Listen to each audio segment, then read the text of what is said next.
I've said this before and I'll say it again. One thing that I didn't expect from my Avon business was learning more about myself. I learned not only about my reactions, how I handle situations, but how I prepare myself. I found out a lot about my thinking process. I learned not only of my desires, but my fears, which would in turn control my actions. One of my biggest challenges, and the challenge that I've noticed with other reps, is the fear of letting everyone down, ourselves included, and even the fear of success.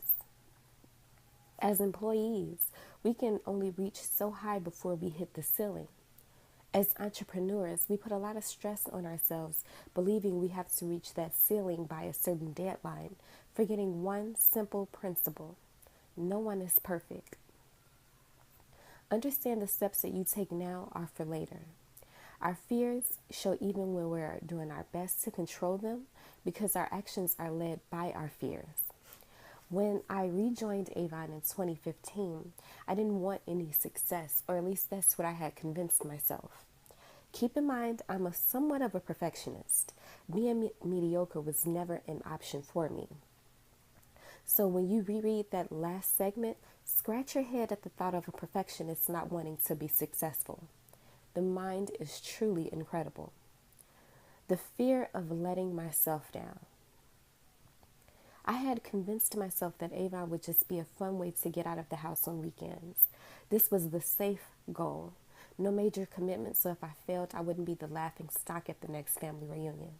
I could easily chuck it up to being a hobby, so no major loss.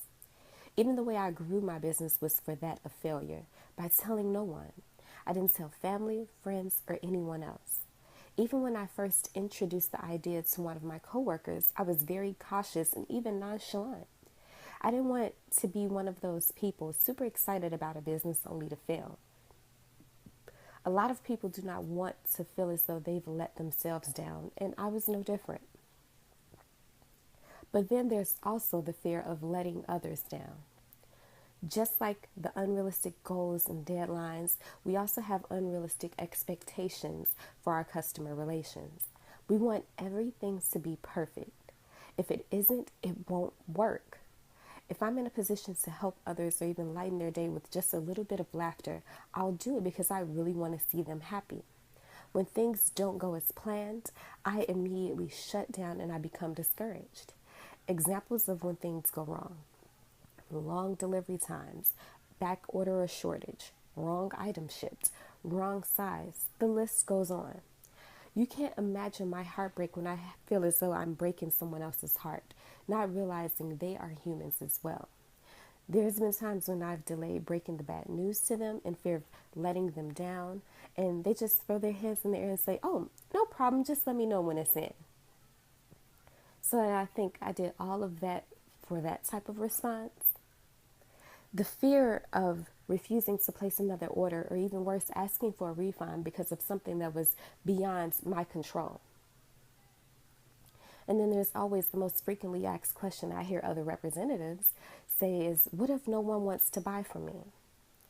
And the most simple answer I can give you: you'll never know unless you ask. As I was growing my business, I constantly worried if anyone would respect a younger Avon lady, which goes into the fear of success. The fear of success has a weird way of combining all fears. If you've conquered the fears of letting people down, yourself included, the real challenge is starting. As you grow your Avon business, you grow brand recognition, followers and fans, and even those who would love to be assisted by you. You then begin to feel the stress of, what if I let them down? Or what if I'm wrong? Or even the simple feeling of just being unqualified. As my business grew, I asked myself, do I even want to be known as the Avon lady? I never met younger Avon ladies until just recently. It was always my impression that all Avon ladies came with experience, knowledge, and wisdom, forgetting they had to start somewhere. With more recognition and praise from customers and Avon, my name easily became the center of attention. With more recognition, my brand grew, and at an incredibly fast pace. It seemed even if I wanted to slow down, I couldn't. Because I felt powerless, I wanted to slow down just to prove to myself that I am still in control. Note, I never said that this was the correct way of thinking, just my mindset at that time. I may not be an Avon millionaire, but in a year's time, I'm already halfway through Avon's advanced leadership program and a President's Club member for my sales. It's not to shame other Avon representatives, but in the Avon world, it is a major accomplishment. I had Avon representatives from across the country reach out to me when I made the national list for top 18 recruiters. Some wanted to congratulate me, and some wanted tips on how I recruit. I immediately felt the pressure again. Do I want this type of attention? How can I lead someone if I barely know what I'm doing? And this is when we become led by our determination. Looking back on my last two questions, I was at my lowest point. I always undervalued myself, and all of the recognition and praise only made my self-doubt even more and threw me into hyperdrive. I felt as though they were paying into an illusion, and there was no way I could ever live up to their expectations. I fooled myself into believing that value and worth only came with tenure. I slowed my Avon business down because I feared it was moving too fast for me. I think people may call this an Avon mental breakdown. I feared so much.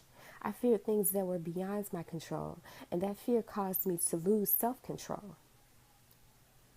I negated all of those heavy steps that I had taken in the beginning while chasing the glass ceiling. I'm not sure if other Avon representatives hit this point, but if you did, or even if you do, please let me know. I'll pray for you and your recovery. Even while taking a step back, I continued to receive a steady paycheck from Avon. Then it hit me. Aren't my checks supposed to be more by now? What happened? I had to take a step back to understand what slowed down my progress. It was me. Nothing changed but me. My thought process, forgetting my motivation and ambition, creating doubt where one never existed, and never fully objectively looking at my progress. I ran fast and hard. I crashed and burned. I let myself talk myself out of success. If you are going through anything similar, understand that you don't have to continue spiraling downward. You can pick up where you left off. Once you can rid yourself of fear, you are already on your way to success. Believing that you can do it is already half of the battle. Now the next step is to do it. As I am reminded of my struggles, but more importantly, my goal, I work even harder to make this dream become reality. I had to realize that nothing in life is perfect, and that as long as I can help others by sharing what I've learned in my journey, we are already doing better than our predecessors. As a mentor, that's what I can do. I don't have to be perfect, but being open, honest, and reliable has helped open doors so that my team and I continue to grow. Now that you've finished this blog, I ask, what's holding you back? What's the worst that can happen if you are actually successful?